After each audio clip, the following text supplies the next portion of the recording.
ఈరోజు లోకంలో చూడండి, ప్రేమ ఎక్కడ కనబడతలే. మనుషుడు వెతికేదంతా ప్రేమ ప్రేమ ప్రేమ ప్రేమ. నన్ను ప్రేమించేవాడు ఎవరు లేరు, నేనంటే ప్రేమించేవారు ఎవరు లేరు, నాకు ప్రేమను చూపించేవారు ఎవరు లేరు. అవును, మనమున్న లోకం అలాంటిదే. అందరూ స్వార్థపరులే, అంత స్వార్థానికి. నాకేమొస్తుందా అని అడుగుతాడు ఫస్ట్.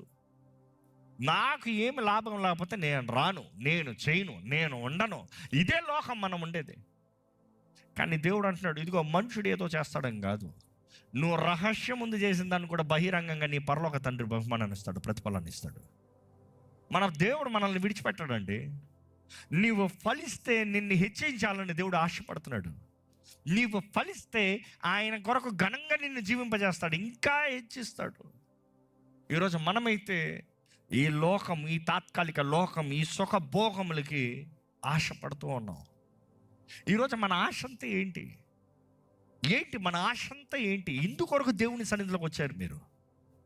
ఏంటది దేవుని దగ్గర నుండి మీరు కోరేది?